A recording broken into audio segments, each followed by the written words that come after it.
This is Matt Hurt at Obsessive Viewer on Twitter. This is Tiny at Obsessive Tiny on Letterboxd. And this is ObsessiveViewer.com's The Obsessive Viewer Podcast.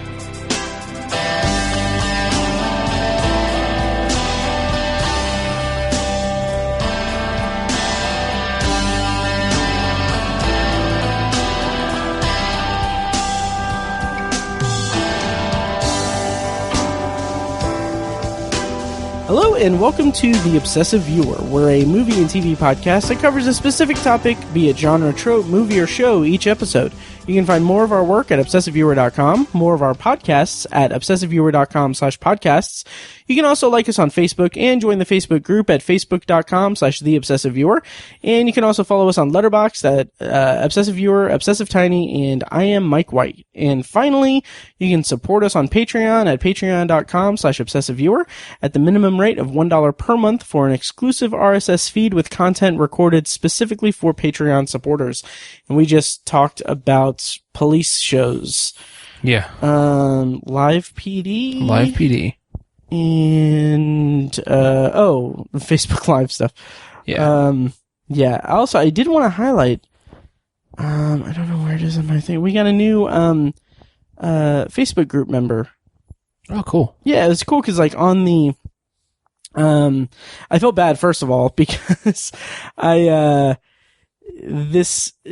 people have to request to join the Facebook group, and obviously, you know, you'll get accepted. It's just to weed out, like, bots and stuff. Right. And that happened, like, right when I was in the midst of my, social media blackout for Endgame.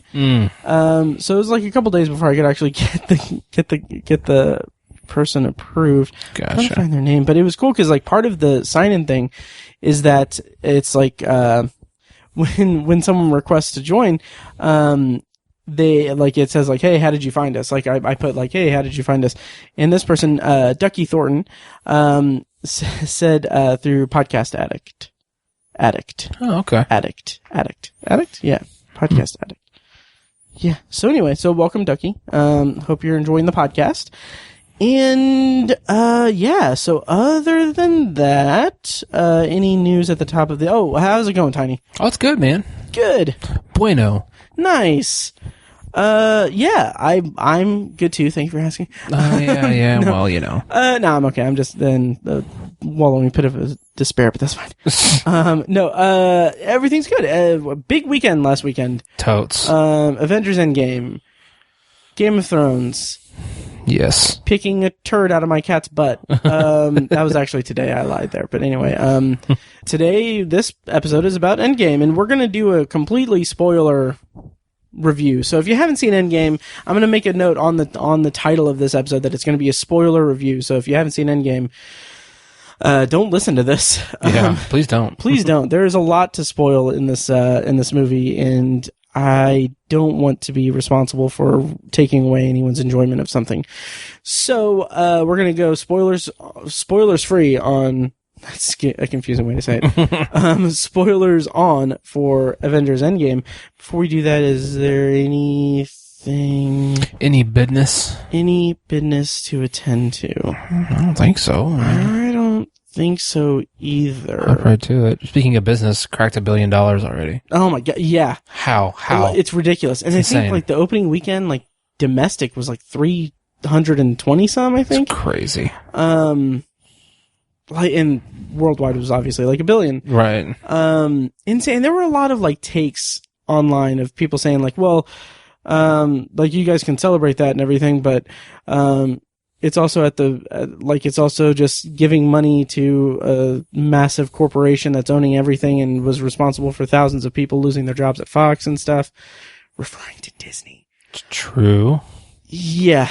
But, like, what am I supposed to do about that? I know, yeah. No, I'm not going to see the movie now. Yeah, exactly. Yeah. Yeah, and there may be more nuance to that, argument and that take on it, but I don't care. I want to watch the movie and I like the movie. Not necessarily celebrating it, it's just noteworthy. I mean, like, I don't know. It doesn't matter if they make any money now because they're not going to make any more. Well, I mean, you know, it's... Well, yeah. It's the final chapter, if you will. Yeah. They're making, like, yeah. I know, they're making more, but... Anyways. Anyway.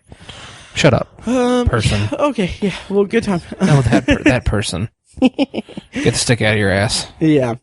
So let's just dive into spoilers. I'm gonna play a clip from the trailer, and we're gonna talk spoilers for Avengers Endgame after we play a clip from the trailer here.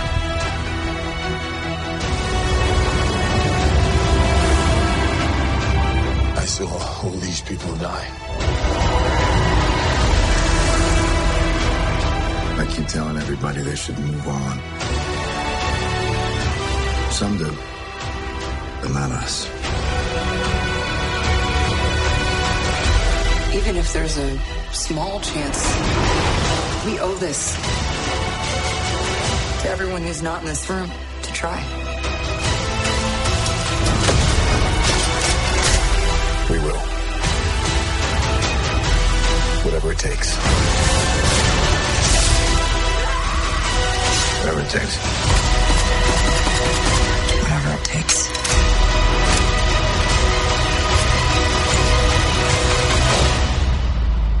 Whatever it takes.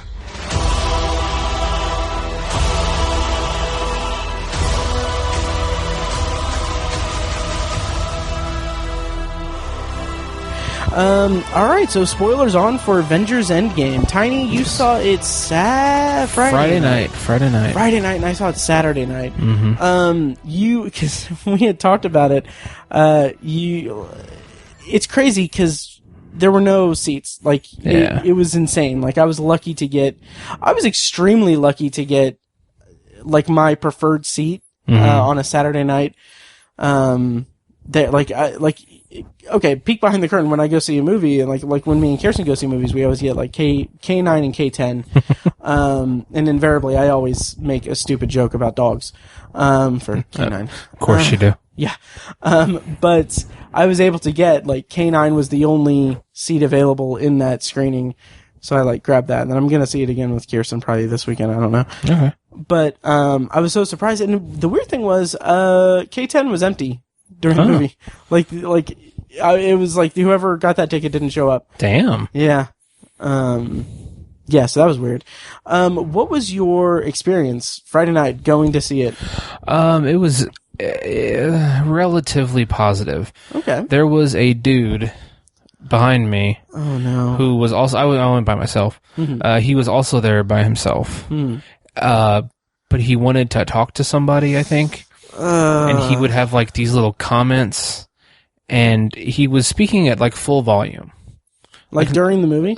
Like he wasn't like annoying or like a stereotype or anything like that, but he wasn't like tapping his feet or counting down to a shuttle launch in a documentary about the Apollo 11 mission. Nothing that egregious. Okay, yeah.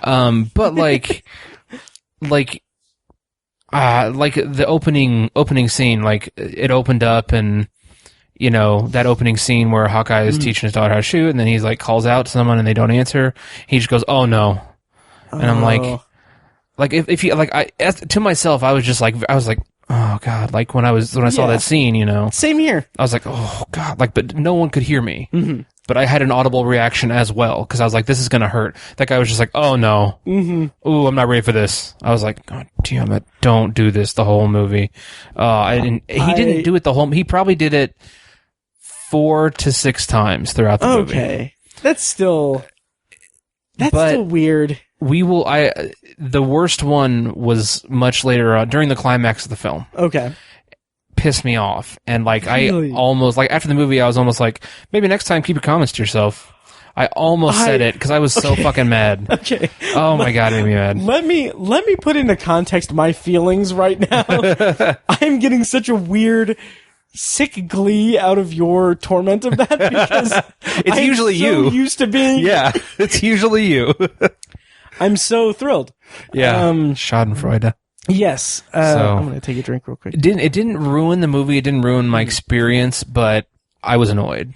I can definitely understand that. And it's funny because when Hawkeye's family started vanishing and stuff, like, okay, I was sitting in K9, and right next to me was this dude that was there with his wife or girlfriend. Mm-hmm.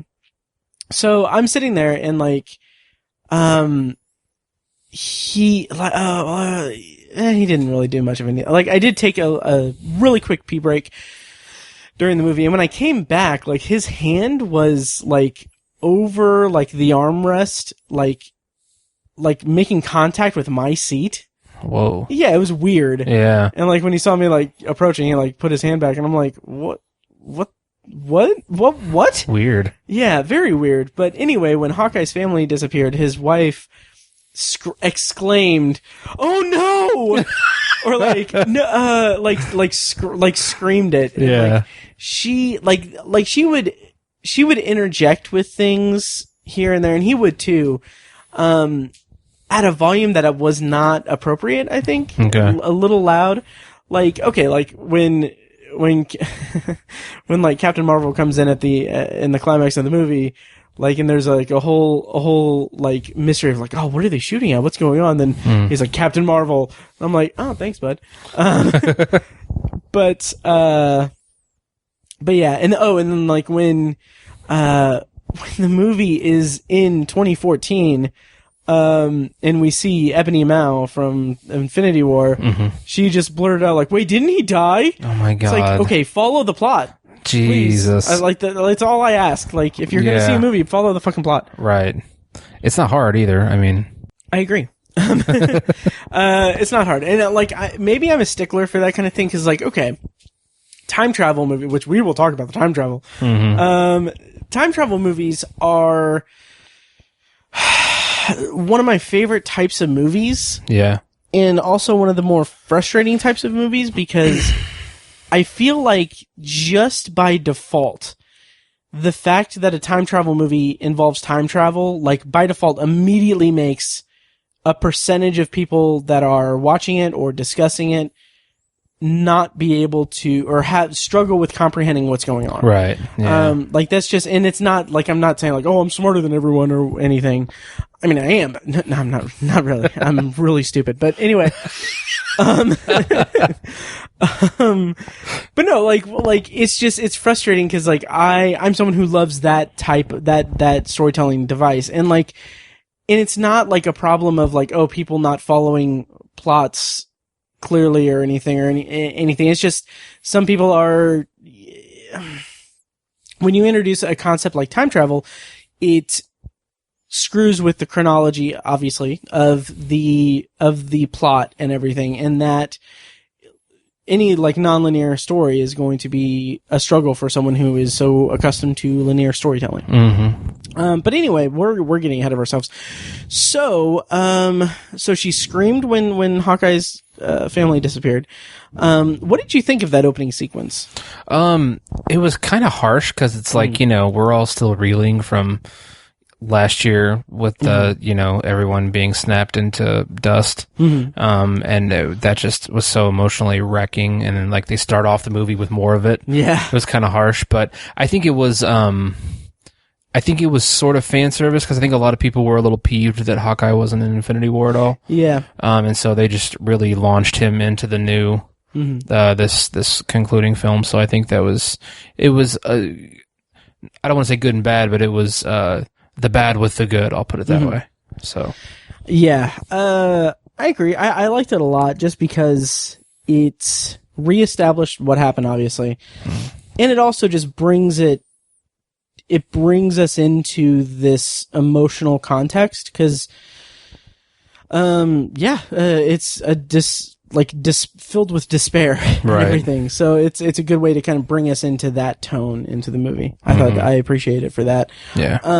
But let's talk about what is essentially the prologue of the movie, where the remaining Avengers come together, go to Thanos' little space garden, and kill him, and decide kill him, and they're like, oh well, the Infinity Stones are gone. Like, what are we gonna do? Yeah. What do you think of all that? Like, how did you feel like in the moment? I was really like, what the hell are they gonna do? Holy shit! Like, I was genuinely like. Because I really didn't have much of an idea of how I thought this was going to play out. I was just like, there's a time stone, so like, what if they get just the time stone and it allows them to do something? You know, that's what I was thinking. I was like, but then it would just kind of be like a rehash of Infinity War. That's a little bit lazy, maybe. Yeah. So I was just like, I really don't know what they're going to do with this. I knew obviously there has to be time travel. I figured that was going to happen. But the way they got there was, I think that was the most laborious part of the film. That first third, or like from the end of the prologue to when they actually travel for the first time. They all get on that pad and travel. Oh, okay. So like after the time jump. Yes. Okay. I think that was all a little bit laborious. Interesting. And just like a little, I didn't hate it at all because I just love those characters so much. You know, it was still entertaining and I still enjoyed it. It's just compared to the rest of the film and compared to some of the other high spots of this franchise, I feel like that was just a little, I'm really trying to wrap my head around it. It's just kind of, not to put words in your mouth. Are you trying to say that it was like too, not expository, but like too much setup? Yeah, a lot. It's just all set up. Yeah. That's a good way to put it. Like 40 minutes of setup. Yeah. And, kind of convenient that the whole quantum realm thing exists and they found a way to travel through time without the time stone. See, okay. I don't have a problem with the quantum realm existing or it being used for time travel. The thing that kind of made me go like, wait, really? Was the fact that a rat just walks across the pad and like brings Ant-Man back. Yeah. And that's how, like, I thought, okay, maybe it could have been a better, and then I guess on the other hand, I don't know, cause like I was thinking like, well, couldn't they have done that a little cleaner? Like, show Ant-Man like get himself back somehow. Right. But then again, it's also like, well, he's not like a scientist or anything. Yeah. It wouldn't make sense for him to be able to get himself out of that situation. True. And it's kind of the whole reason why that ending in Ant-Man and the Wasp is so, crazy. Yeah. Or just something a little less up to chance than a rat stumbling across a button. Yeah. Like somebody breaks into the storage place and hits the buttons, or something. You know, a security guard gets curious and whatever. That would have been a little more, I think, satisfying. But yeah, true.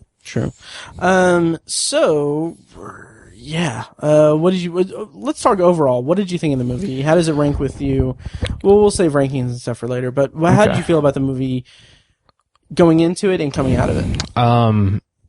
Going into it, I mean, like, I had the highest expectations you can have for a movie, because I was like, Joe and Anthony Russo have literally hit everything out of the fucking park. Yeah. Like, I mean, it's just, like, they far exceeded what I thought the franchise could do. As soon as they joined up, I was just beyond impressed. And so I was like, they need to crush this. Like, and if they don't, I'm not going to say it's going to be a failure, but I'm saying I will be surprised if they don't absolutely crush this. Right. So I had the highest expectations possible. And they met them. They completely met them. I loved it 3000. Nice. I mean, it was so good.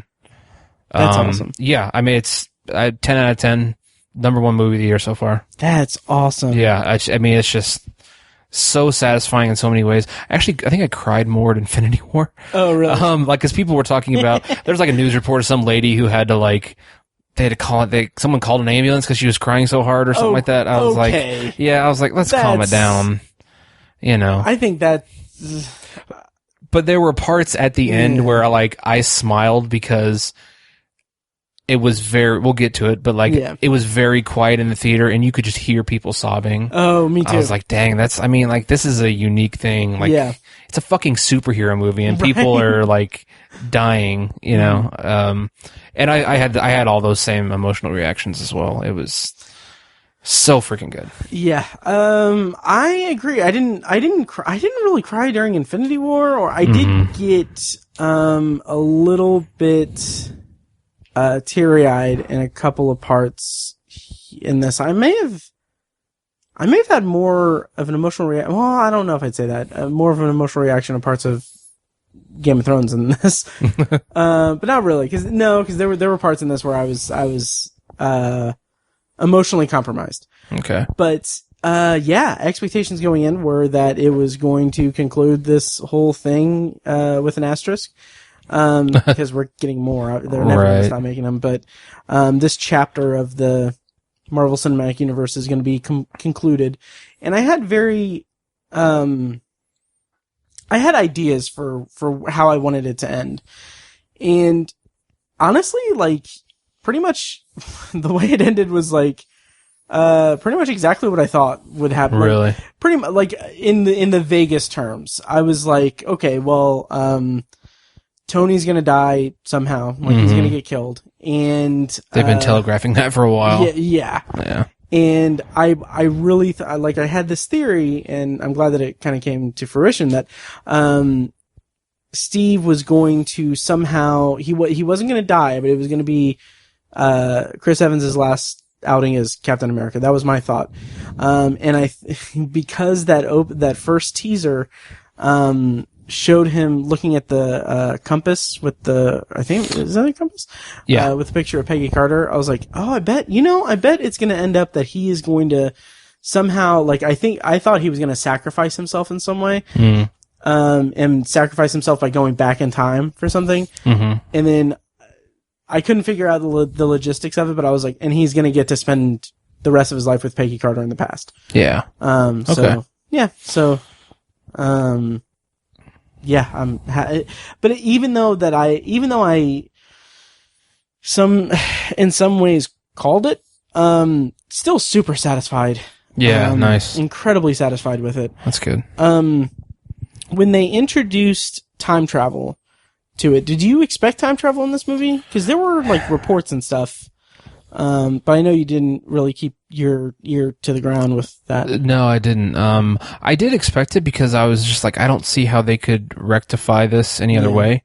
And I didn't see this movie going super dark and, like, you know, they don't actually reverse what Thanos did, and it's just Thanos is still successful, and it's a really dark thing. I didn't see it going that way, so I was like, I think they're going to win. But I think it's obviously going to be a lot of big price to pay to get there. I knew that, but I figured there has to be time travel involved. I couldn't think of any other way they could do it. Yeah.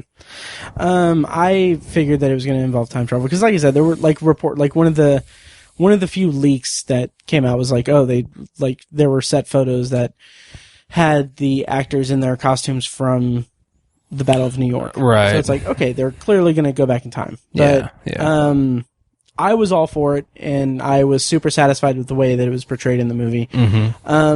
Let's talk about the actual missions, like, to the past. They went to Morag, where Peter Quill gets the whichever Power Stone. Power Stone, yeah. Yeah. Loved that scene where it shows him dancing. Yeah. But we see it from their perspective. The classic music drop, and then they came out of it, and he was just like, "Come and get caught up." It's hilarious. So great. War Machine was like, "So he's an idiot." Yeah, that was great. So funny. Yeah. I loved how they kind of played with those tropes, because that's a big part of Guardians of the Galaxy, those music drops. Yeah. And we all love the shit out of them. Oh, yeah. They're so great. And so that was just a fun little spin on that.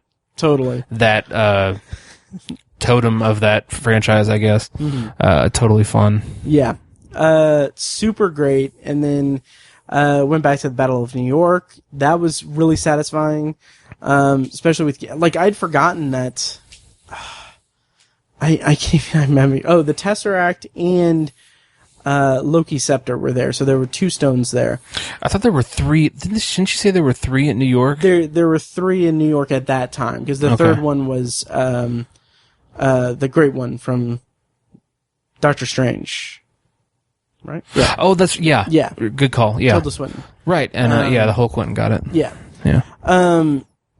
So that was cool, but I loved seeing, like, just the way that they interacted with the past and everything. Like, that fight sequence between Captain and Captain. Oh my god, that was one of my favorite lines in the movie. He's like, "I can do this all day." He's like, "Yeah, I know." That was so funny. So freaking great. Because they don't let comedy Chris Pine out, or Chris Evans out. There's so many Chris's. They don't let comedy Chris Evans out in this franchise, like, hardly ever. Right. And so that was just some, like, classic, like, not another teen movie Chris Evans. Yeah, I know. And it's like, he does have comedic moments, but they're always like the, like, stoic hero. Right. That is completely, like, what's the word I'm looking for? Like driven by his purpose and everything, and his duty and everything. But he's making I understood that reference and stuff, like little quips like that. Right. But that was such a great human moment for him, I guess. Or I think it was, what was it? Was it Age of Ultron? When he was like, elevator's not worthy? Yep. That was the stinger in Age that of was Ultron. One of the other few ones. God, it just showed, the cast has such a great rapport with each other. Totally. It's amazing. Yeah. And then the whole thing about his ass being America's ass. Yeah. That was great. Scott Lang saying, "That's America's ass." And then he looks down at his unconscious self and is like, that is America's ass. But yeah, that whole part was really interesting to me and captivating. I loved the elevator scene. This movie, I would say it felt like the concluding chapter of it, but it also felt like the concluding chapter in that it called back and paid off so many things throughout the franchise's run that it's so great to see those kinds of payoffs, that payoff of watching 22 movies. But the whole the elevator scene was great because I was sitting there thinking is he gonna kick everyone's ass again? Yeah. And then I realized, well, no, because what's his face is there, the kind of the bureaucratic guy. Yeah, I don't remember his name. Yeah, I can't remember his name. Yeah. But he was there, and it's it's be kind of weird for Captain America to beat the shit out of him. Yeah. But just when I realized he's gonna convince them that he's Hydra, I was like, that is freaking great. And it's also great because and this is completely pieced together from the internet stuff, but within the last few years there was a run in the comics, Secret Empire, I think. I don't know if that's it or not, but where it was revealed that Captain America was Hydra, right? But it ended up being an alternate Captain America or something. He's a clone, yeah. Yeah. So that was really cool that they paid homage to that. Totally. To that thing that I never read. And yeah, so and again, it was more just playing around with the tropes of the famous parts of the franchise, right? Yeah. That got a lot of laughs. The whole elevator scene. Oh yeah. During my viewing. Yeah, the lady, the loud lady said something. I can't remember what exactly she said, but it was something like, "Oh, they're gonna do it again." I was like, "Okay, simmer down. Let's keep it to a dull whisper." Yeah. So that I'm trying to keep track of where we are in the. I don't know, but this is as good a time as any to bring up Thor. Thor Lebowski. Yeah. I love the Lebowski reference in the movie. Yeah. But how did you feel about Thor's transformation in the movie? I feel like his whole emo thing and wallowing in pity thing it just went on a little too long. When him and Rocket were back on Asgard trying to get what was that, the Reality Stone? I think so. That Natalie Portman had? It was the ether. I don't remember what the ether was. Yeah, I don't know. Yeah, I don't know. And he just can't do anything, and Rocket gives him the pep talk. I feel like it kind of should have ended right there, but it just kept going. But then he had the heart-to-heart with his mom, and that's what actually brought him out of it and stuff like that. So it was good character stuff, but I think it bogged down that mission a little bit. But I'm not complaining at all. It's tough. So that whole thing, the whole out of shape Thor thing, felt a little goofy. Yeah. Not in in an MCU way, but kind of I was watching, I was in the back of my mind, I was like, is it even possible for a god to get a beer gut? Right. Is that within the setup of the universe in the movie through its own internal logic? Is it physically possible for an Asgardian god to get out of shape? Right. And that kind of tugged at me a little bit, but I have seen online a lot of people are praising Chris Hemsworth his portrayal in the movie for depicting like just general like grief and depression and everything. Right. Which, yes, I've said it before on the podcast. I've got the depresses. Mm-hmm. I've got depression. I'm on medication for it. But and like that did resonate with me. Like it didn't bother me that it was going on for so long or anything, because I felt like it was an accurate portrayal. Okay. It really took me back to the time where I shoved an axe in the chest of a Titan instead of right. his head. Yeah, well, we all make mistakes. Yeah. But on a serious note, like, yeah, I totally got, like, his character arc in the movie was very, very much a, accurate depiction of that kind of wallowing and, right. kind of that depressive cloud that hangs over you. Mm-hmm. Totally get that. I just thought that the whole out of shape Thor was what kind of just felt a little off. Yeah. I get that. Yeah. Was cool to see, Krog? Is that his name?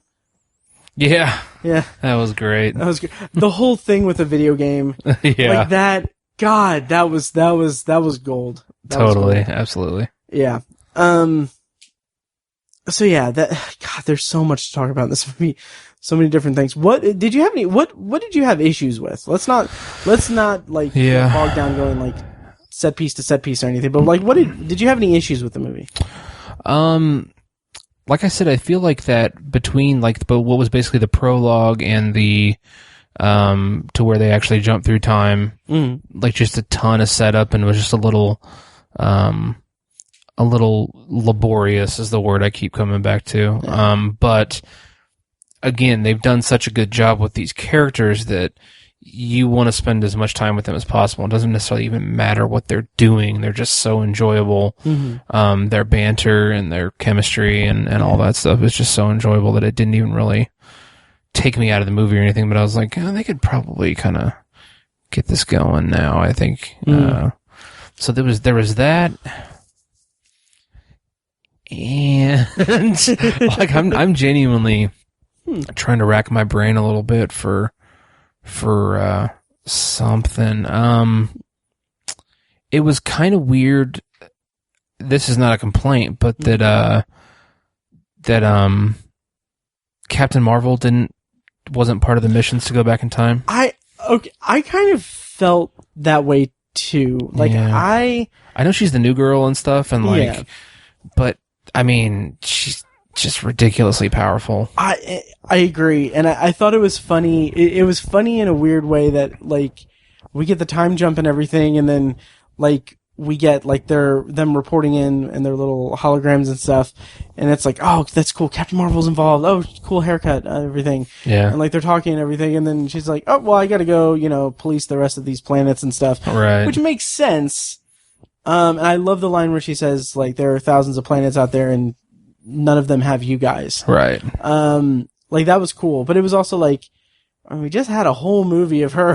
Like, kind of felt like it was setting the stage for something big for her to play a factor in this movie. Yeah. And I mean, she did in the climax and everything, but I don't know, it felt kind of, like it didn't fit as well as I thought that it would. And I think she could have been like, it would have been a good opportunity for like fish out of water kind of thing, because she wasn't present for that stuff in the past, like the others were, and she'd be like, what's going on, or like, why does he do that? And it could have been funny fish out of water stuff, but I don't know if the Russo brothers are above that. Right. But, plus we kind of got the kind of confused kind of explanations and stuff like Ant-Man and Hawkeye, I guess. So yeah. So I mean, other than that, I really can't. I can't really think of anything that I'm just like, no. Would you have liked there to have been an intermission? No. Interesting. I don't know why.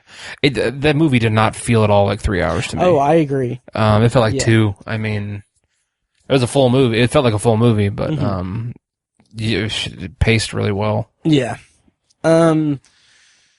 Let's see. There was another thing I wanted to touch on. Is there anything that you were kind of happy with? I do have a couple of little things that I had not issues with, but like it felt like that I didn't connect to as much as I thought that I would. So one thing was, I mean, I guess this is really the big thing, and it's at the climax of the movie, but, and I'm going to be careful with how I say it because it would be easy to take it the wrong way.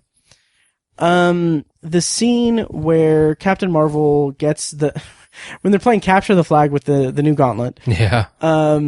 And Peter has it, and then Captain Marvel's like, "Hey, you got something for me?"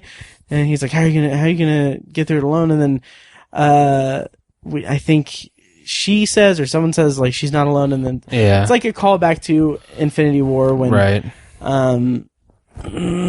Black Widow, Denai Guerrera. I can't think of her character's name. I can't think of her name either. And Elizabeth Olsen, Scarlet Witch. Yeah. Scarlet Witch are like duking it out with Carrie Coons. Mm-hmm. I think that was Carrie Coons. But and I get that, and we get the whole big like superhero thing with like all the women superheroes in the MCU doing that, and like that's great. Like I'm all for that. That's great. Mm-hmm. But it kind of felt like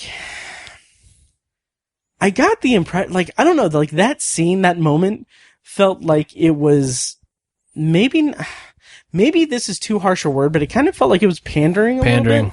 Yeah. That's exactly what I was going to say. I think it goes beyond fan service. I think it was I think it was pandering. Yeah. Like yes. So like it could have been fan service, and like that would have been fine, like, and everything. And I'm all like, cuz there are some really incredible badass women in the MCU, and it's great that they have that moment in the movie.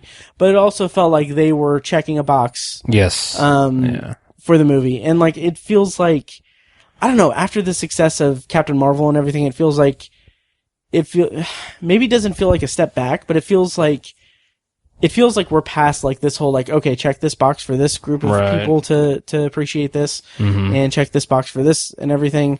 And so I don't know. I hope that it felt a little pandering. Yeah, and the fact that they like without the line of dialogue, I think it would have been better, and without like the whole, let's squeeze all the women into one frame, and it's like if they would have just more naturally teamed up, I think it would have felt more natural and more genuine. Yeah. It just like I was, as soon as I saw it, I was like pandering. Yeah. Like that's, and like kind of predictably all the women in the theater just like cheered. Yeah. Which, again, I don't have a problem with it, and it's... You just don't want any women in the MCU. I really don't. Or in the theater when you see the movie. The standalone Black Widow movie, who gives a shit? Jeez. No, like... more like a jump off the cliff alone instead of standalone. I mean, like, honestly, out of the 22 movies, like, Captain Marvel's probably 6th or 7th on that list for me. Like, maybe even higher than that. Like, I love that movie. I love her character. Alison Brie's awesome. And like, I love, the female characters are great. I don't have nothing against them. I'm not. Right. Yeah. It's just the way that it was the execution that I have a problem with. Yeah. It's just the execution. I agree. But I think that like the success of like, Captain Marvel and even Black Panther and everything is going to lead to, obviously we're getting Black Panther 2. I hope we get another Captain Marvel movie. I just hope that the more that they do that, the less reliant they are on like the team up movies to do like that kind of pandering kind of. Yeah. Yeah. So yeah, that was really the only other, I had another issue that felt a little, it's contingent on how Far From Home works out. So we're jumping around, but the climax of the movie, oh God, we're going to have to talk about that. Yeah. But let's fast forward past everything. So the movie ends with it has been 5 years since the snap. When the snap was snooped, Peter Parker vanished. He is brought back 5 years later. They show him going to school and seeing Ned and them reuniting and everything. What I am struggling with is how is Spider-Man Far From Home going to accommodate, like, in theory, the fact that half of the student body of Peter's school vanished and the other half aged 5 years. Yeah. Oh, yeah. Yeah, because the whole thing with, like, the Spider-Man movies, like Homecoming, Far From Home, and I think that they had plans for a trilogy, but I hope that they do 4, but I think it's just a trilogy at this point. But, like, each one is supposed to be, like, a different grade. Like, first one was sophomore year, this one's going to be junior year, the third one's going to be senior year. Okay. And it's like, I don't know how they can address that. Yeah. Especially in a movie that's co-produced with Sony, too. Yeah. So it's kind of murky there. Have they said, is the film supposed to take place chronologically after this, or is it? So I did some digging, because I have brought this up to several people also, and they said the same thing. Okay. They said, well, maybe it takes place before Infinity War. Yeah. But, and like, I think it was Robert in Utah, or Robert in Indianapolis, Feckus. I think it was Robert in Utah, but he said that, maybe that's, like, maybe the field trip in Infinity War is them coming back from the airport from being in Europe. Oh, okay. But I don't think that's the case. And let me explain a couple of reasons why. One, the trailers for Far From Home focus entirely on they have Happy in it, and like he's kind of the new, like, I don't know, they already have a rapport and everything, but like it's basically there's no mention or anything of Tony. Yeah. And that kind of leads me to think, like, okay, well, since Tony's dead, you know. Right. But also, I believe that Amy Pascal said, like, a while ago that Far From Home takes place immediately after Endgame. Okay. So I'm just curious how they're going to reconcile that. Yeah. I'll be curious to see it myself. Yeah. Although, there was a comment online that said, like, oh, it'd be really cool if it turns out like when they go into Far From Home, like, that introduces characters that have aged up to Peter's age. So, like, what if, like, Miles Morales was like 5 years younger in like Homecoming, in the timeline of Homecoming, but now he's 5 years older. Yeah. I don't know, but cool. Yeah. So anyway, it'll just be interesting to see how that movie in particular reconciles a universe-wide timeline gap thing. Yeah. Yeah. So to get to the kind of the climax, yes, the start of it, did you have any predictions on who was going to wield the gauntlet to do the snap to bring everybody back? I had no idea. Yeah, I thought it was going to be Thor. Mm-hmm. Honestly, because he's like a god, basically. Yeah. And so because I thought he was kind of, as far as like, he took on a full star in Infinity War, and so I was like, he's probably the most resilient. Mm-hmm. So I figured it was going to be him. But I mean, I liked the direction they took. Me too. With Hulk. I loved. Okay, so the reverse snap, I liked that a lot. I also really like Professor Hulk. Yeah, so entertaining. So great. Yeah, when he dabbed, oh my god. Such a dad moment. Yep. God, that was funny. It reminded me of Us, the movie Us. Yeah. Yeah. Yeah. But so great. But the reverse snap, like, I feel like we should have backed up and talked about a couple things, but we'll circle back here in a second. Like, that was cool and everything, but I love the way that the final battle, like, the way that all plays out. Like, it's so it's kind of terrifying. Like Ant-Man is looking out the window and is like, I think it worked, and right. And like, we're getting the phone call from Hawkeye's wife, and then boom, everything goes to shit. Yeah. But before we get to the actual final battle and everything, I do want to touch on a couple of things in the earlier parts of the movie. A few things, really. One, I don't know if it's Anthony Russo or Joe Russo, but he has a cameo in the support group. Right. Which, that was another thing that it didn't, I don't want to say it bothered me, because in the movie it didn't bother me, but like, there was like, I saw a tweet that was retweeting an article saying, like, oh, one of the Russo brothers has a cameo in Endgame, and it is the first openly gay character in the Marvel Cinematic Universe. Huh. Which, on one hand, wow, that's surprising. That's 22 movies, and that's the first openly gay character. That's crazy. Right. But the tweet, whoever retweeted it, put like, okay, let's not hurt ourselves patting ourselves on the back, guys. It's like a cameo. Right. And I'm like, yeah, I'm kind of right there with you. Yeah. So, and like, there are a lot of people that are they're quote unquote shipping Captain Marvel and Valkyrie as like a couple. Like, they want like Captain Marvel to be like an openly lesbian character. Oh, right. Which I think would be fantastic. Yeah. Nothing wrong with that. Yeah. So anyway, that, and then so they go back into the past, and Nebula gets kind of, right, kind of screws everything up. I really loved that element to it. Me too. Like, very interesting. It's a very clever way to bring Thanos back into it. Yeah. And Gamora. Yeah, true. Yeah. Which, to jump ahead a little bit, I loved the line toward the end of the movie where Gamora like asked Nebula, like, him, really? She's like, it was between him and a tree. Yeah, right. That was great. Totally. But I loved that wrinkle in their whole plan, because yes, like, up until that point, it's like, okay, well, they only have one like go back and come back kind of thing. Mm-hmm. And it was just so satisfying to have that element put into it, because any good time travel story needs this unpredictable kind of element to it. Right. And I really liked, like you said, I liked how that reintroduced Thanos to it.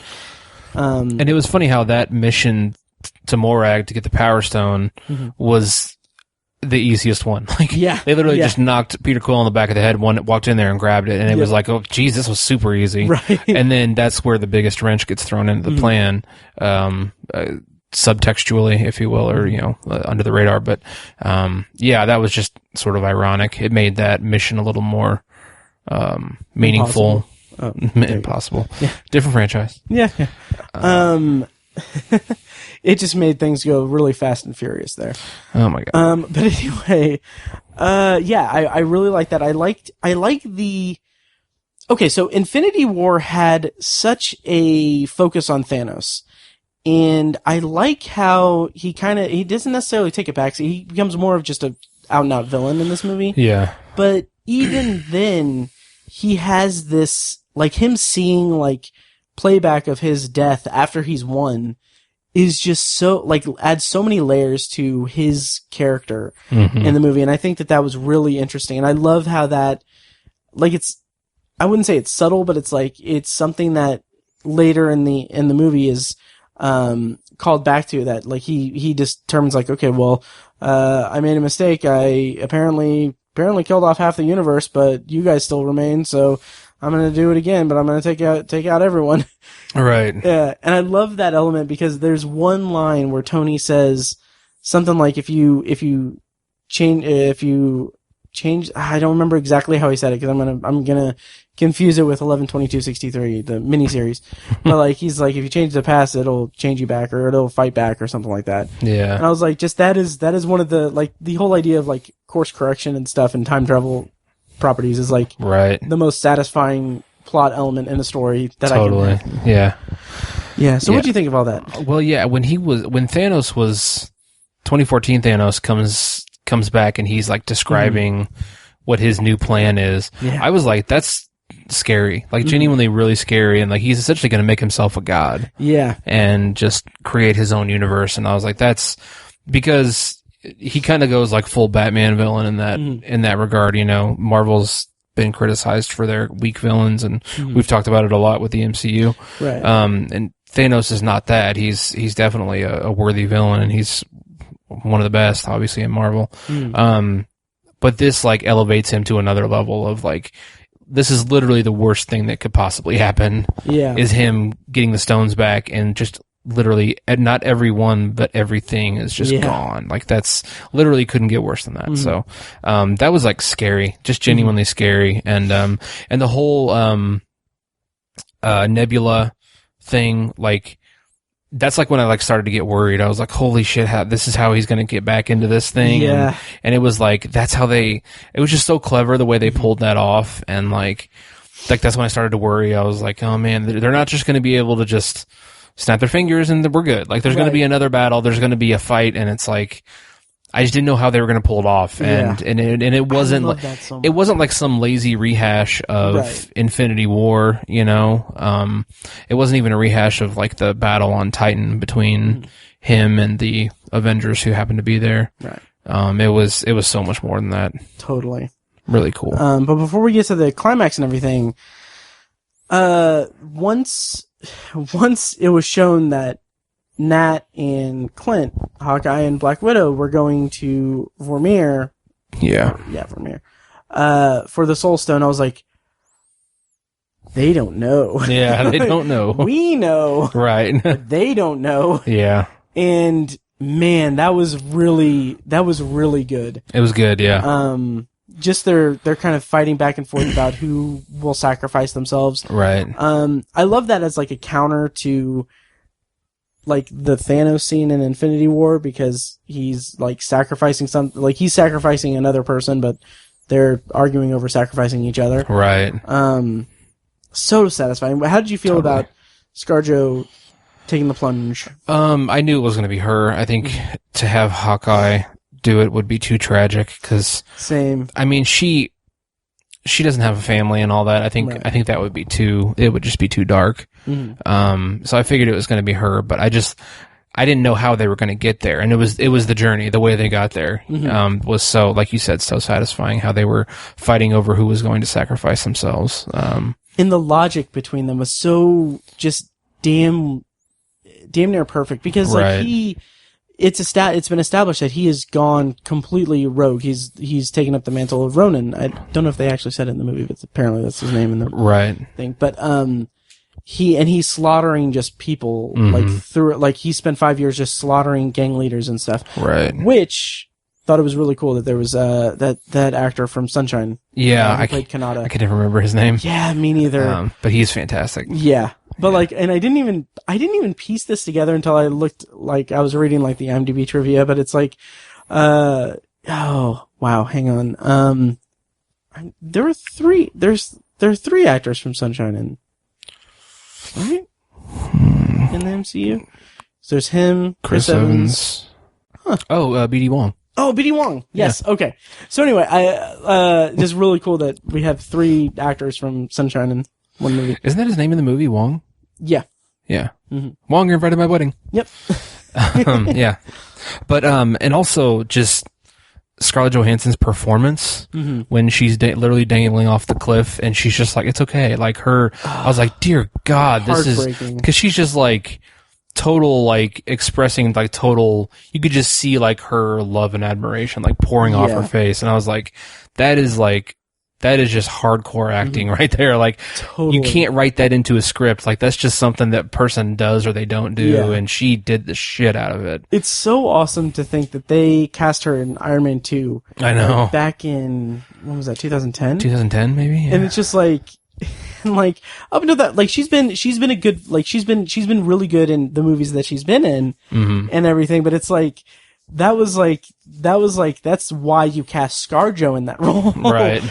For that moment in particular, because she has the chops to really perform that scene and really have it be convincing. Did you notice her necklace in the movie? No. Throughout the movie, as she's like worried about Clint and everything, she has this necklace that is essentially just an arrow. Okay. Kind of, I thought that was kind of a nice touch. That's cool. So yeah, she sacrifices herself, and then is there anything else in that area before we get to the big climax of the movie? Because I'm dying to know what that person in the theater said to piss you off at the end. I don't think there's anything else to really address. Okay, well, let's go ahead and talk about the climax, because we still need to talk about Game of Thrones. Yeah. But okay, so that freaking like fight at the end. I know. So much to talk about it. I know. And it is so incredible. Yes. For a variety of reasons.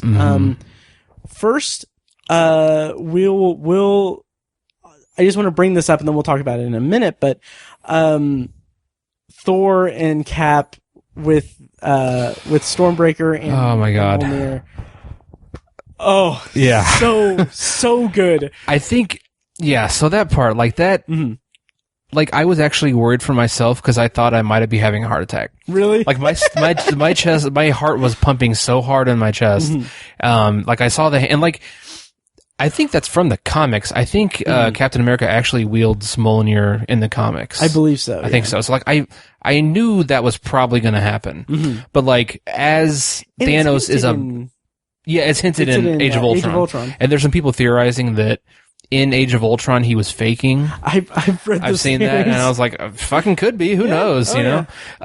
But as Thanos was pushing Stormbreaker into Thor's chest, I was like, holy shit. And then the hammer comes flying in. I was like, what?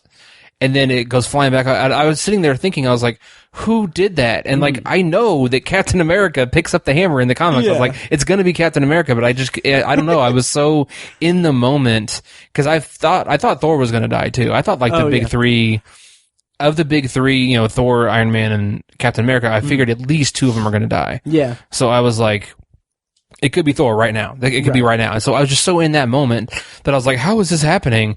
And then it just comes back to his hand, and I was just like, oh, like so many people reacted in that moment. It was so great. What I loved about that is the way that it was shot. Because we get a close up of Mjolnir like being picked up. Right. But we don't see the handle.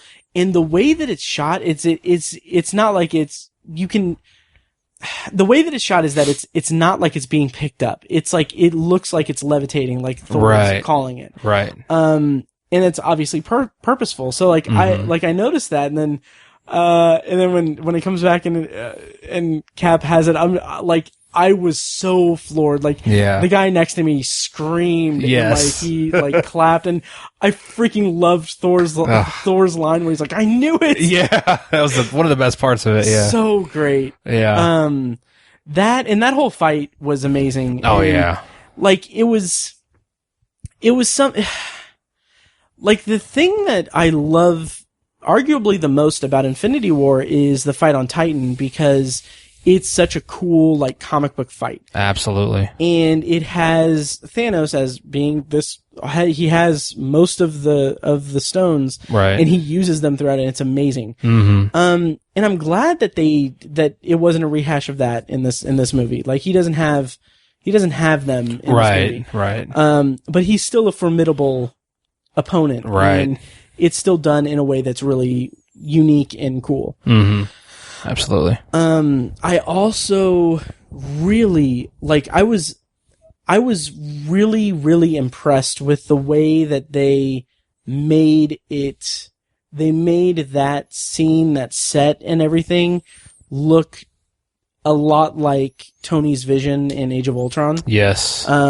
Even down to the shield being kind of shattered. Right. Just so satisfying, because like I pieced that together as soon as I saw the shield getting like torn apart, and I was like, oh my god, this is like, I kind of like noticed it, like, oh, this is just like how Tony imagined it. Right. That's amazing. Yeah. Yeah. So that was cool. Right. Yeah. Go ahead. Oh, I was going to say, can we talk about okay, so let me preface this by saying that another one of my favorite moments in Infinity War is the moment where Thor arrives at Wakanda.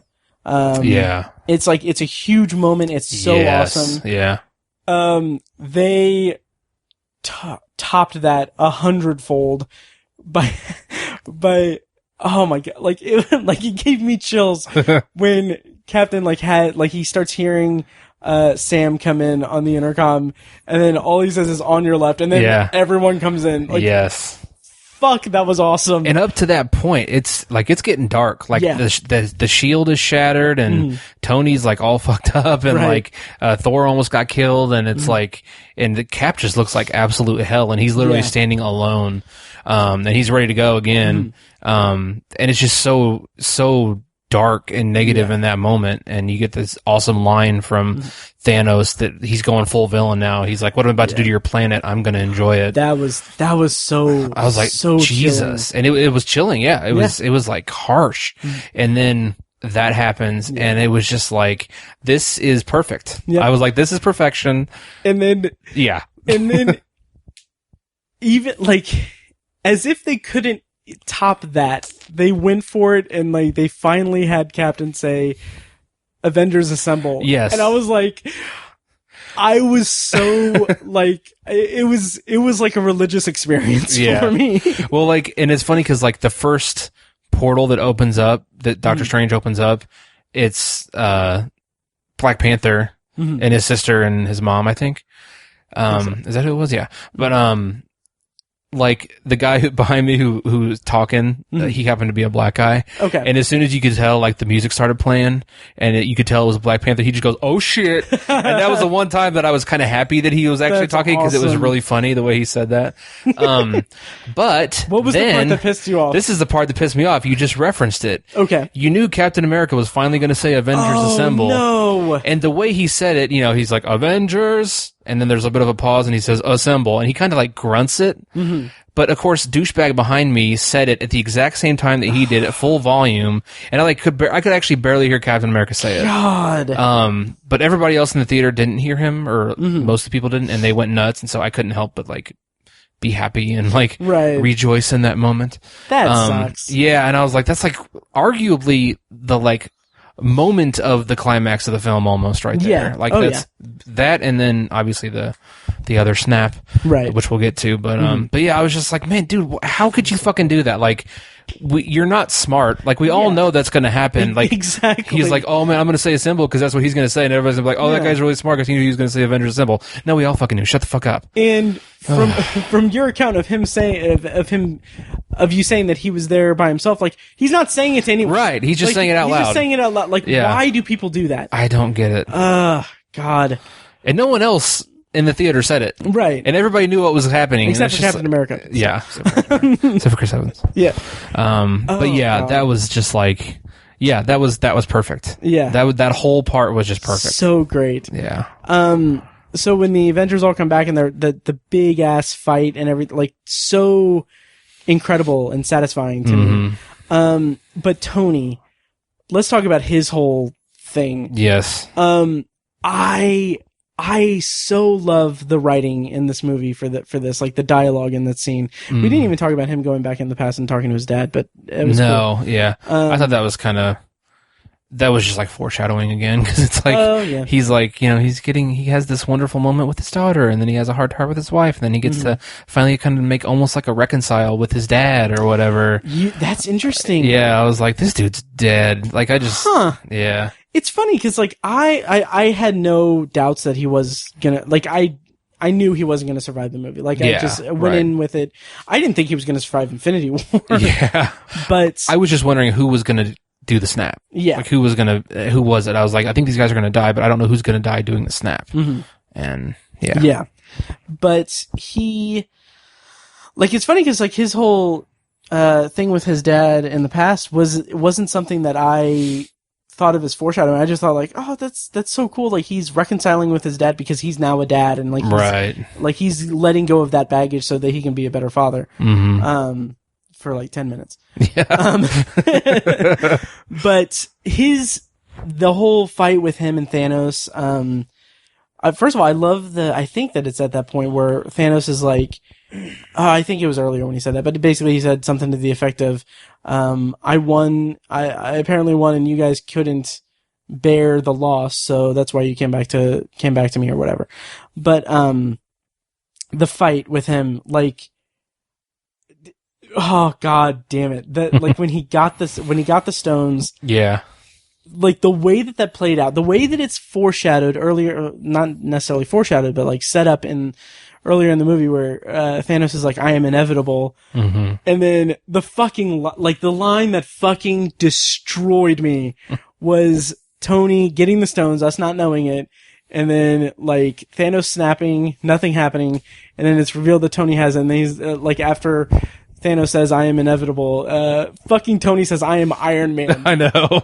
That's great. The coolest moment. Yeah. Maybe one of my favorite moments in the entire MCU to this point. So amazing. And just so fitting. Oh, absolutely. Because, that was one of the coolest parts of the first movie. Yeah. At the end when he goes, I am Iron Man. Yeah. So great. I agree completely. That was just the perfect thing for him to say. Oh, absolutely. Right there. So perfect. And then after that, Mhm. this is probably going to sound weird, but I was so glad that Tony didn't really get last words after that. He doesn't say anything. Yeah, like that's right. I think he tries to talk, but he can't. As he's being comforted in his last moments by his wife and Peter Parker and stuff like that. That scene destroyed me. Me too. But I thought that was kind of perfect that he didn't say anything in that moment, because it was all just like, I don't know. And plus, it's like I think he was in 9 movies. Was he in that many? I don't know if it more. Was okay. I don't know. We've had at least 9 movies where Tony Stark doesn't shut the fuck up. Right. He just says stuff the whole time, and it's fantastic, and it's some of the best stuff in the whole franchise. Yeah. And I love it. But it's like in that moment, it's like he's said enough. Like, he's done his job, and it wasn't like a tongue-in-cheek thing or anything. It wasn't. I don't even know if that was their thought process when they were writing the script, but it's just like, he's already said enough. He's said it all, and he's the talker of the group. Right. But he's done now. He's done his job. He doesn't need to talk anymore. There's nothing left to say. Yeah. And I loved Pepper's, the line that just killed me was when Pepper was like, "We're going to be okay." When she said, "You can rest now." Yeah, and you can rest now. But specifically when she said, like, "We're going to be okay," like, for a second I was like, "Oh, okay, that's so nice," because, he just saved the universe and everything. Like, they're all going to be okay. And then I realized, like, she's talking about her and Morgan. Yeah. That's sad. It is sad. So good. And just so satisfying for that character. Yes, absolutely. That whole character arc was incredible. Mm-hmm. And I did have my reaction to that also, when, like, the emotional aspect of it settled down, was like, wow, that is going to free up Disney and Marvel Studios to really pump in some more money into these movies, because they don't have to pay Robert Downey Jr. Right. I'm kind of wondering how much money he's going to get from this. He gets a percentage of the box office, I think. Probably, I think. Does he? I think so. I just said probably, I think. Does he? But yeah, I just know that he gets just up front, like, he gets a shit ton of money. Right. Because he renegotiated his contract and everything so many times, I think. Yeah. But yeah, that was just so satisfying. And, like, it was just perfect. And, like, seeing, like, all the villains and everything disappear and turn to dust was so just great. Absolutely.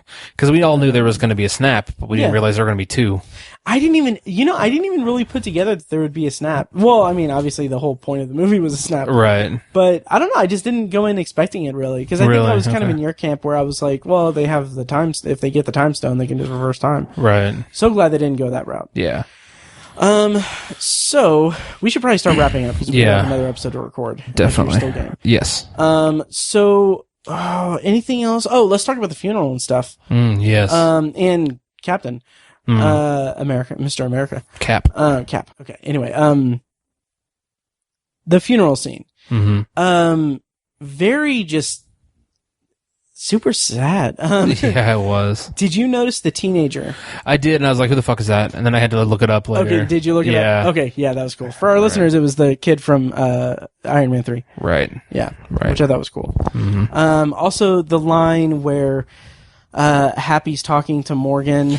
That was the part that made me cry the hardest. Did it really? When she said, he's like, what do you want to eat? And she's like, cheeseburgers. Yeah. I just immediately thought of the first Iron Man movie. Mm-hmm. I loved all the callbacks to that first Iron Man movie. Me too. That I babbled. That was sad as shit. That was really... It was more the way Happy reacted to it. Yeah. Yeah. Mm-hmm. So.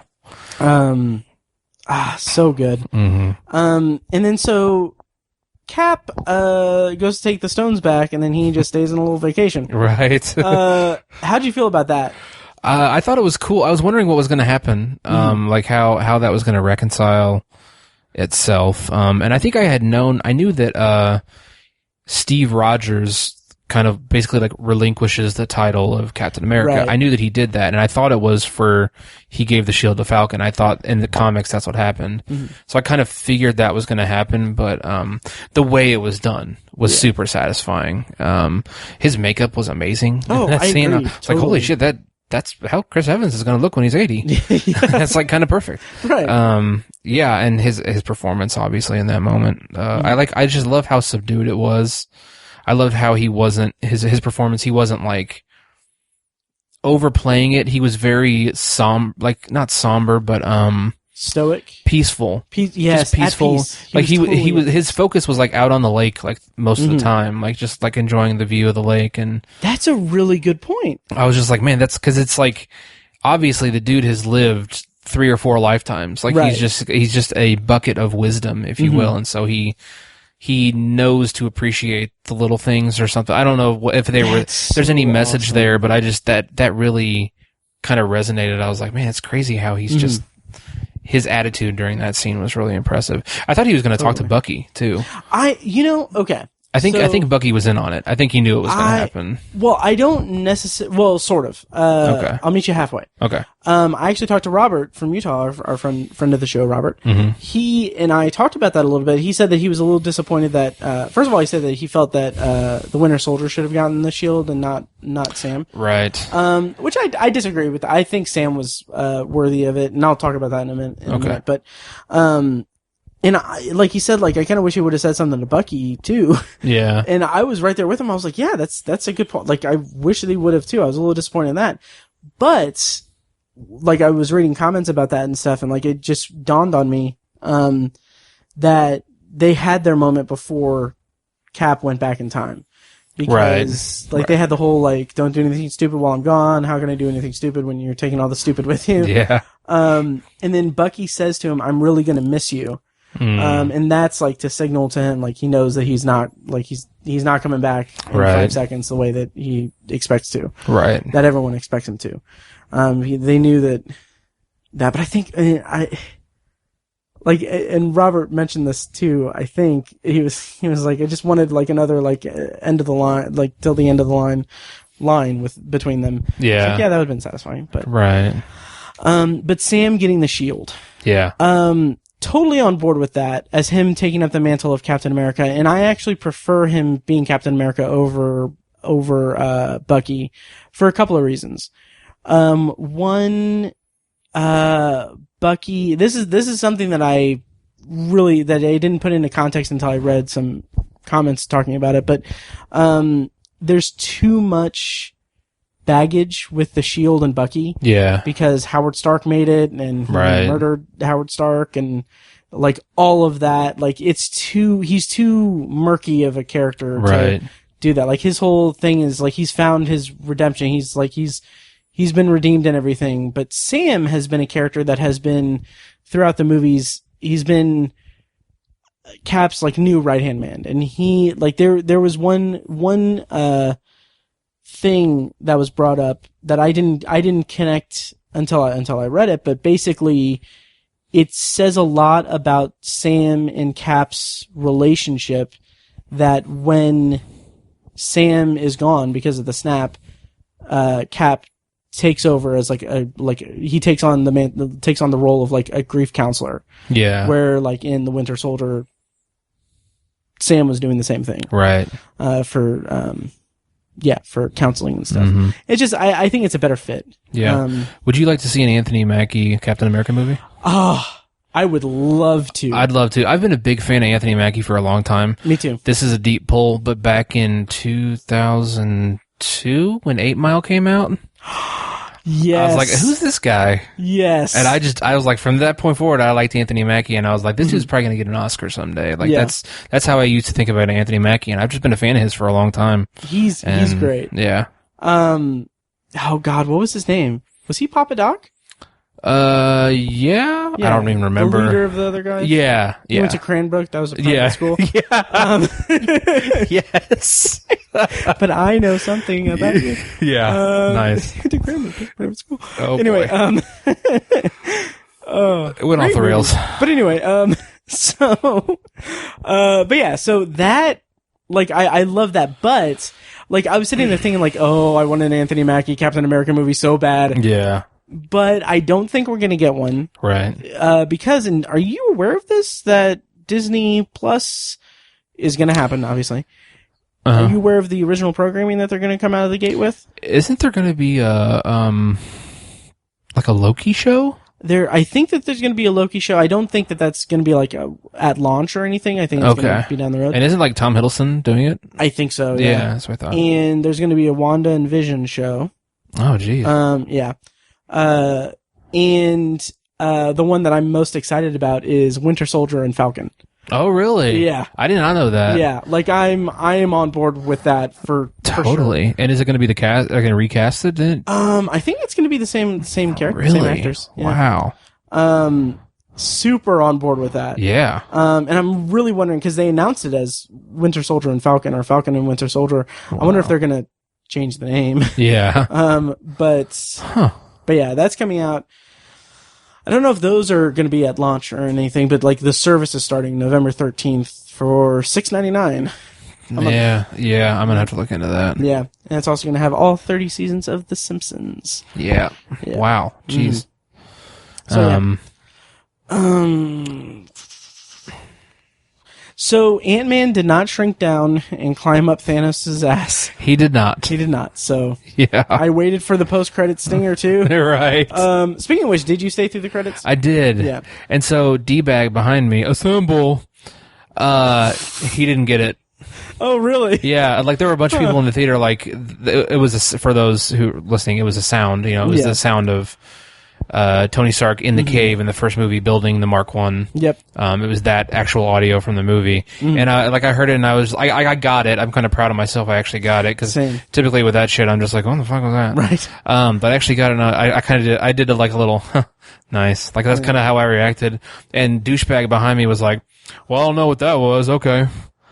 To who? I know. To who are you talking to? Right, and I was like, oh, you're so brilliant that you have all these comments throughout, but you couldn't figure that part out? Yeah. And I was like, you fucking idiot. Yeah. Yeah. But I thought that was a really, like...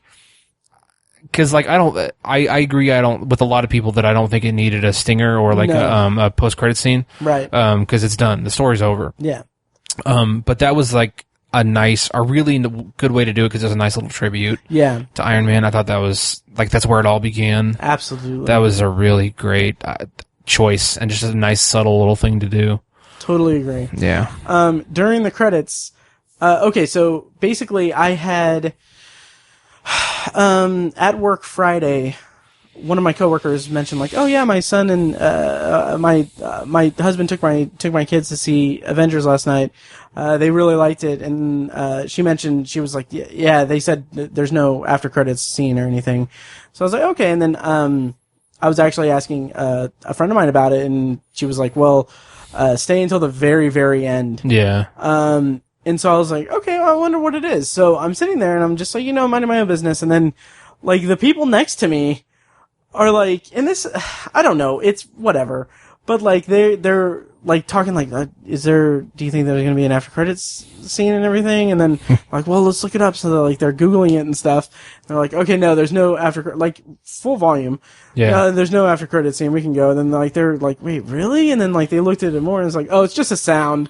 Like, okay, is that technically a spoiler? Cause like, yeah. I mean, come on, dude. Right. I'm right here. Yeah. Which is something something I didn't mention was when I got to the theater, since I got there early, I brought earbuds so I could drown out any sound. Nice. Just because I didn't want to be in line or in the hallway or in the bathroom and overhear someone say like, oh, I can't believe Tony Stark died or whatever. You're right. So yeah. So anyway. Yeah, closing thoughts on Avengers Endgame. It's over, man. It's finally, not finally over, but it's over. Yeah, it's kind of, man, it's just epic. It feels so, it feels crazy because it's like, and it's funny because it's been 10 years, which isn't, I mean, that's a long time. Yeah. But, I mean, other franchises have been going for longer. Right. It's just, this just feels so unique and so special, I guess. I think, I don't know. I can't put my finger on why it's so special, but I think they just hit this out of the park. And they really did. On so many levels. And like, there's not a bad movie out of the 22. I really don't think there's a bad movie. Some of them aren't great, Right. but there's not a bad movie, and that's really hard to pull off. Think about how many crappy Bond movies there That's are. true. And That is very true. You know, that's tough. Yeah. I will say there is not a bad movie in that batch of 21 movies. And then Thor: The Dark World. Yeah. I've only seen that once, to be honest. It's like Thor: The Dark World, Iron Man 2. Like the low points of the Marvel Cinematic Universe are still movies that I bought on Blu-ray and I have on my digital collection. Yeah. Like it's still they're watchable. Mm-hmm. Yeah. So good stuff. I really liked it. Really excited to see it again, and I'll kind of be surprised if it falls out of my number one for the year. Oh yeah, honestly, because that's how much Are you going to see it again in the theaters? Yeah. Yeah, I'm going to try me and to. Kristen are going to see it sometime soon. Okay. And I probably will end up seeing it a third time for shits and giggles. Nice. I kind of want to go see it with Paige. So, yeah, I hope it's still in theaters after the race because we're not going to have time. I guarantee it will be. Really? Yeah. Okay. I would love to see it at the State Museum. Yeah, that'd be nice.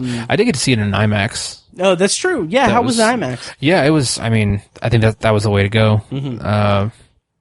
Yeah, 2D? It was 2D. Yeah. Good. So yeah. Yeah, I saw it in digital, just regular. Right. 2D. It would be cool to also. We didn't mention this. The entire movie, every single frame was filmed with an IMAX camera. Yeah, that's what's nuts. First time it's ever happened. Yeah. How the hell did they do that? No idea. It's crazy. No idea. Because, like, for those who don't know, the IMAX camera isn't just like some little handheld thing you'd see at the sidelines of a soccer game. Like, it's they've shrunk them down, but like they used to be like the size of a minivan, damn near, and they've shrunk them down to where I think it's like. The lightest one is like 100 pounds, and it takes like 2 people to operate it. Yeah. And like I remember, I was after I read that, I was thinking about that funeral scene. How the hell did they pull that off? Weaving through that group of people, like all the people throughout this whole franchise. I was like, that's impressive with a damn IMAX camera. Oh yeah. So. That is nuts. Yeah. God. Crazy. That's what makes me want to see it in the State Museum IMAX. Yeah, me too. Me too. So I need to see it there. Yeah. Yeah. So it's cool. Yeah, good stuff. Awesome. Really cool. Like this wasn't your first time seeing Iron Man, but I remember my first time seeing Iron Man was when you and I worked together, and we watched it at work on my laptop. Yeah. And like that was the first. Like that was like it blew my mind that. Like, cause I remembered hearing, like, there's something weird after the credits or something. I don't know what it was. And then like you explained it to me afterwards, like, oh yeah, there's this whole Avengers thing and they're gonna have like these different superheroes come together in one movie, and I was like, this is my destiny. This is amazing. Yeah. Yeah, and it's pretty cool. So absolutely. I think when Endgame comes out on Blu-ray and DVD, we should break into the building that we work security at and watch it overnight. Okay. Yeah. Will be really tricky. Yeah. Nigh impossible. But well, you still work there. Well, that's true. I would still really like to still work there. Nice. Oh man. Yeah, so I think that'll do it. I'm sure we missed things, and let us know what you thought of Endgame, and yeah, it's a big ass movie. Let us know if you peed during it. Yeah. Because that's something I'm, interested in. I don't know why. Okay. Says a lot about you. Yeah. Well, Are you really surprised? Please don't send me piss stuff. Anyway. Yeah. I mean, if you pledge us on Patreon, you can send us whatever you want. But anyway, I think that'll do it. We are maybe gonna record another episode tonight, but we will be back with a review of the Long Night episode of Game of Thrones, and then we are also going to be doing a special car recording of Long Shot, so that should be fun. So that'll do it for this episode of The Obsessive Viewer. Thank you guys so much for listening, and I'm Inevitable, and Tiny is Iron Man, I guess? I'm Iron Man 3000. Yeah! Oh, we didn't even really talk about the whole 3000 thing. Yeah, it was the cutest shit. So adorable. Yeah. So, right in the heartstrings. Yeah. But anyway, thank you guys so much for listening, and we will see you next time. Thanks, guys. You're a very difficult person to contact, Spider-Man. This is Mr. Beck.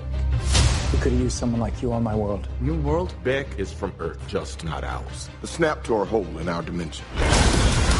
You're saying there's a multiverse? We have a job to do, and you're coming with us. There's gotta be someone else you can use. What about Thor? Off-world. Captain Marvel? Unavailable. But I'm just a friendly neighborhood Spider-Man. Bitch, please, you've been to space.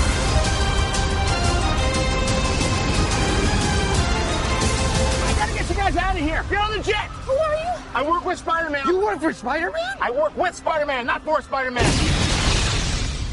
New plan. Okay, so as you just heard, that was the trailer for the new trailer for Spider-Man Far From Home.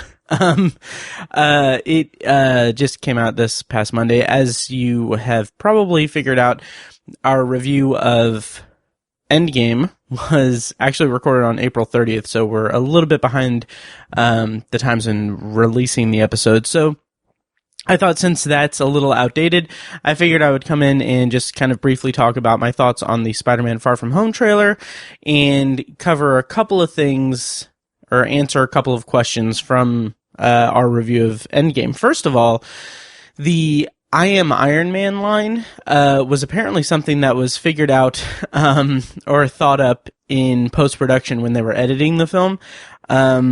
Super surprising because it fits so perfectly well, and I think the editor came up with the line or thought of the line, and then they kind of scrambled and got Robert Downey Jr. back to film that scene. And I read somewhere that they actually ended up filming that scene like catty corner to where he first screen tested for the role of Tony Stark in the first Iron Man, so that's pretty cool.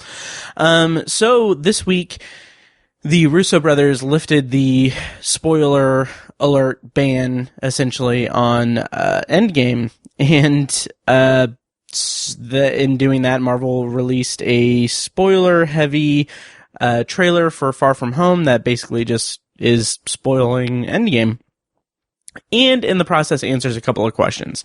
So the movie looks great. I can't wait. Comes out July 2nd. Tickets are on sale now. I'm super excited for it. Anytime that Michael Giacchino, I think it's Michael Giacchino, right? Spider-Man theme music that plays off of the cartoon series theme music. Anytime that plays in the trailers, I'm just so floored by it and so excited for it. I'm so pumped. And Tom Holland is such an incredible Peter Parker Spider-Man. I love him. So anyway, the movie looks great. There are a couple things in the trailer that I wanted to point out. One that kind of has the internet going a little bit crazy is the reveal. I don't know if I would say reveal. The notion that Mysterio is from an alternate universe or the multiverse, that the multiverse exists, which is such a cool concept, but a lot of people are commenting on the internet saying like, well, his whole shtick is that he's kind of a con artist who's he's basically Syndrome from The Incredibles, or Syndrome is basically him from the Spider-Man comics, but whatever. And so maybe it's not true that there is an alternate universe, or that the multiverse has been opened up by the snap. But I will say that while that's likely the case, that it's just a con and that there is no alternate dimensions, or he's not from an alternate universe, I love the idea that it did open up different dimensions, because that's a really interesting way for them to bring in like the Fox Marvel superheroes, and bring in like the X-Men in particular, and I'm bringing in, well, I guess the X-Men is really the one that I'm going with, to bring in the X-Men into the fold. Time will tell. We'll see. We'll see how that goes. Other than that, just the trailer looks really good. I love how Happy Hogan is such a central figure in the trailers that we've gotten so far, and I love the like the line that absolutely killed me was, "So you're the next Iron Man," and Spider-Man says like, "I don't have time. I'm too busy doing your guys' jobs." Just those little quips are just so perfect, and I love this iteration of Spider-Man for that reason. And yeah, so we'll see how it goes July 2nd. Those are my thoughts on Spider-Man. And just for, to kind of round out the entire episode and everything, today, I'm recording this May 6th? May 7th. Wow, it's May 7th. Today it was announced, like, Disney threw out a ton of release dates and everything for their, the next several years, or next few years, really.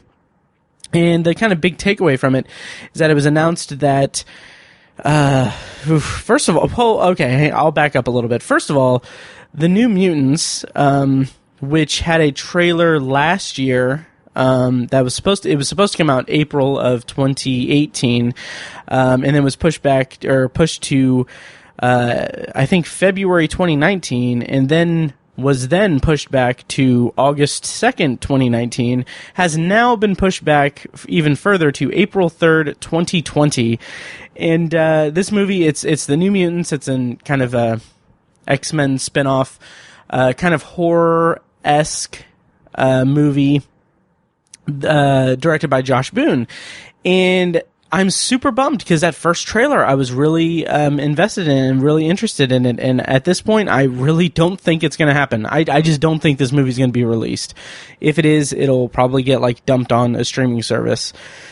So that's a bummer, and we'll see if that happens. But kind of one of the big things that was announced today was that Disney has unveiled that it's going to be really that the Star Wars movies are going to have a little bit of a break. They're going to come back in 2022 with 3 all-new movies that are going to come out in every other year.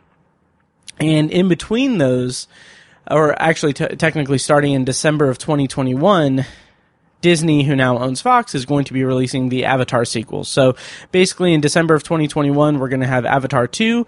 December 22, we're going to have the new Star Wars movie. Then the next year, Avatar 3. Then the next Star Wars movie. Then Avatar 4. And then next Star Wars movie. And then Avatar 5. Sure. Cool. Whatever. The Rise of Skywalker is coming out this December. We'll see how that goes. Avatar, the most interest I had in Avatar was a couple of years ago when one of the news items came out about Avatar 2 being in production or wrapping, whatever news thing happened in a couple of years ago regarding the Avatar sequels. I was interested in it solely, like, first of all, I don't care. Like, Avatar, I don't like the movie. I don't like the original movie. It didn't stick with me. I've tried to watch it again. I don't like it. I don't really get James Cameron. Aside from his technical achievements, I don't get him as a storyteller. I just don't get the fervor for him. And I'm super excited that Endgame is kind of on the cusp of potentially beating Avatar and has already usurped Titanic for second highest grossing movie of all time. But anyway, the most excited I've been for the Avatar sequels has been a couple years ago when I kind of thought, like, well, it'll be interesting to see Avatar come out in the midst of Marvel, like Disney's dominance of like the Marvel Cinematic Universe and Star Wars. It'll be interesting to see this other franchise come out. But that's a moot point now because Disney owns 20th Century Fox, so it's all Disney. So with that, honestly, my interest in the Avatar sequels has waned even more now. It's all one big conglomerate thing, and if it's good, it's good. James Cameron has a good track record with science fiction sequels, obviously, and he, I would hope, has a decent idea if he's making freaking 5 movies and devoting the rest of his career to playing around on Pandora. But and I'll see him, obviously, just because it's kind of my job, but I just don't care. We'll see what happens in 2021. There were a bunch of other release dates announced, but it's all kind of just vague, like, oh, Disney live action, Pixar movie, Marvel movie. It's all untitled stuff. Basically, Disney's dominance is continuing, and we'll see what happens in the next few years. So, I think that'll do it for this episode. I hope you guys enjoyed our Endgame review. Let us know what you thought of it and your expectations for Far From Home and the future of the MCU, Star Wars, Avatar, even. Yeah, so let us know. Next time on the podcast, we have a lot of stuff going on. So we were going to record an episode that was reviewing the long night episode of Game of Thrones, the Battle of Winterfell episode, but we couldn't get the logistics worked out. Me and Tiny couldn't, so we're hoping that here in a couple of days we're going to get a chance to sit down and review the last 2 episodes, these previous 2 episodes of Game of Thrones, episodes 3 and 4, and get that out hopefully by the weekend. Fingers crossed. But aside from that, we do have hopefully a couple of bonus episodes, or it'll probably be one bonus episode released next week. That's going to be Tiny and I reviewing Long Shot, and maybe me and Kirsten reviewing Palms. We'll kind of have that as a bonus episode next week, but next week's main episode is going to be Kirsten and I talking about the super long-winded Ted Bundy movie with Zac Efron, starring Zac Efron. Zac Efron wasn't on the podcast. But anyway, extremely wicked and vile and wild, or whatever it is. I don't know, but it's on Netflix. We're going to have a review of that next week, as well as we're going to be continuing our little TV show swap project, Lost Point, where we're each watching Lost and Flashpoint. We are going to be reviewing episodes 4 and 5 of each of those shows' first seasons. So check those out. That should be up next week. And then also finally, I've fallen a bit behind on Anthology. I'm going to hopefully get back on track with that. I have to, because I have the bonus reviews and everything going with the new Twilight Zone, so check that out. And then before long, we're going to have new episodes of Tower Junkies. I'm probably going to end up reviewing the new Pet Cemetery on my own, and that'll be up soon, and then after that we'll get more regular stuff going on there. So anyway, thank you guys so much for listening, and we'll see you next time.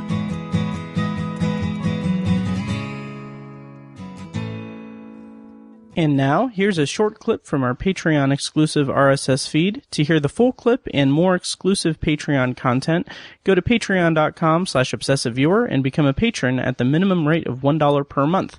Thank you, and enjoy. Yeah. But real quick, The Rise of Skywalker, what do you think of the trailer? Oh, yeah, pretty exciting trailer. The whole, the laugh at the end of Emperor Palpatine. Pretty cray balls. Yeah, pretty good. Just a highly effective trailer. Yeah. It reminded me of the Force Awakens, the first trailer they came out with.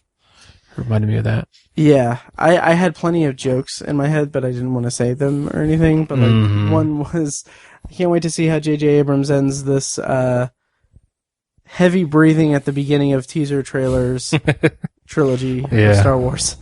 And also, I don't know. I think it's time. I do think that it's time, and I'm glad that they showed this in the trailer.